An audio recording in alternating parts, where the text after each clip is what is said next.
You worked as a three-term mayor, grew up in Texas, and have a long history of working in civic affairs. And you did an excellent job proving Tip O'Neill's point that all politics is local. I saw that very well expressed in your opening. But what I think with Houston and the greater Houston area is a different challenge than the governor of Texas.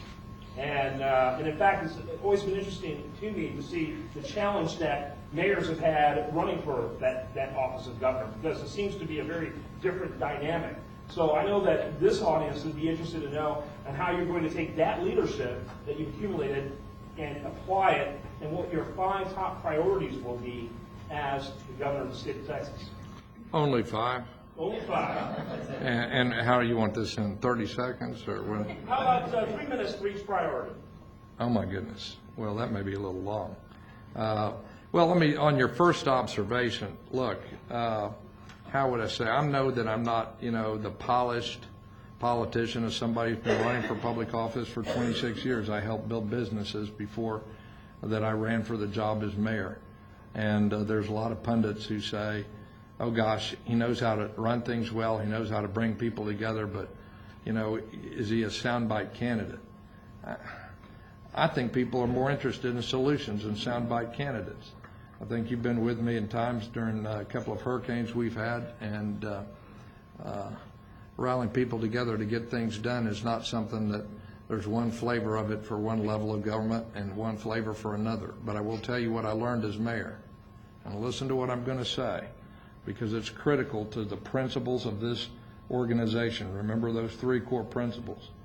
I will take a machete, sharpened, to the unfunded mandates and rules and regulations that come down every legislative session and are signed into law from the governor. There's not a person in either party who serves on a city council or a county or a school board in this state that has not had it heaped upon them all these rules and regulations by the federal government.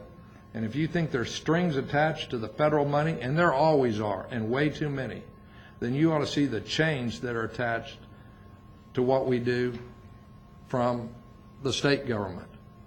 I mean, my goodness, our local school districts have everything from their calendars to what they can pay people to what they can teach to how they are they have it all it has gotten worse over the last 10 years. And my experience as mayor has taught me this: the government closest to the people is often the most responsive. I've lived among my neighbors. I've been in the phone book for the last 6 years. I go and I see if there's a problem, whether it be, and we need that kind of hands-on leadership. Leadership in our country shouldn't be about, there's too many politicians that think a speech is a result, right? They think that if they can give the best speech in the world, then they're a leader. Well, to me, leadership is about a whole lot more than that. It's about applying common sense to the practical problems. So, I don't know how you want to slice and dice it of top issues facing the state of Texas. The first one I'd put right up there would be to make sure the business is conducted with integrity and is not designed simply to say, reinforce the election prospects of an incumbent. And let me give you a plain example of this. In this audience, there may be some small business owners. Small business is the heart of our economy in this state. It's going to be the engine of our economic growth. And this year, under Governor Perry, by virtue of a decision made by somebody appointed chair of the Texas Workforce Commission, the employer payroll taxes to the state have almost doubled. And one reason they say why is that the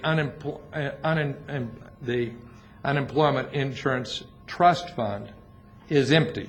It's broke because they did not have sufficient reserves while the economy was growing to avoid a situation like now when they've jacked up the premiums, the taxes, to almost double in the middle of a recession, and have been borrowing. Now it's up to $2.1 billion they borrowed in federal stimulus funds that will have to be paid back by, yes, you know who, those small businesses. And this is worse. $161.5 million, $161.5 million has been diverted to something called the Texas Enterprise Fund. Let me tell you what that is. That is a fund that Kay Bailey Hutchison, I think, accurately referred to throughout as a slush fund, where Governor Perry uses it to dole out subsidies to about 100 hand-picked businesses in our state. Often that subsidy is paid for by a competitor of that firm in their payroll taxes. He's going around the state right now. You can find it on his campaign website, proclaiming how he's creating jobs by giving these subsidies to hand-picked firms by the governor. I think what should be done with that, they ought to put the $161.5 million back into the unemployment trust fund so that the people of Texas and the employers can make their own decisions about how they expand their payroll. Second, we need to do a better job in this state, and it's not just a government program, it's not just signing a law. We did a lot of it here in Houston without taxpayer funding, of involving our communities and parents and others to cut this dropout rate in this state. Look, we all suffer. We all suffer when people are not able to complete and get that degree. We compete for jobs in a world economy. People who are more educated, they make more money, they spend more money, they save more money, and that helps everyone. I believe in opportunity and providing people with the tools to self-sufficiency, not handouts. That's what I believe. And if you want to do that, then we got to realize that we're competing with all these other countries in the world where they're preparing their kids and they're preparing their next generation to go forward for good jobs. It means that we have to have institutions like this, like Lone Star College, that are preparing people.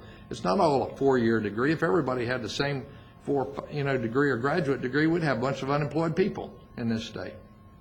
It's ridiculous that we got to import nurses from other countries every year under Governor Perry rather than training our own citizens.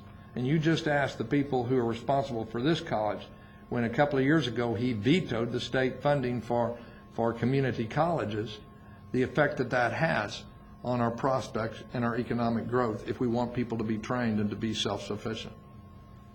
Tuition is just one of the things that includes insurance rates and utility bills that have skyrocketed under Governor Perry.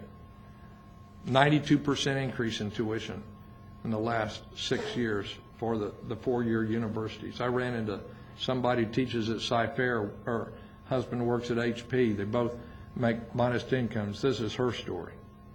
She said, my dad worked for a refinery in Pasadena. He made an hourly wage. It wasn't near the top. It wasn't near the bottom. It wasn't near the top and wasn't near the bottom. But he worked hard and overtime so that he could send me and my 2 sisters to Texas A&M University, a school that my son is going to be going to this next year. And she said, as a result of that, I had doors open to me that I wouldn't have open. But tell me this, I will back you as governor. I will back you in this race. But please remember me, because now we have 3 kids. They're doing great in school. It's hard to get an A&M, but I think they could all go to A&M.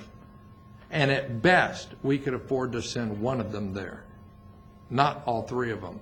And one of them is going to be a stretch. We're eating our seed corn if we do not educate our people in this state so they can compete for good jobs. And that should be a very high priority.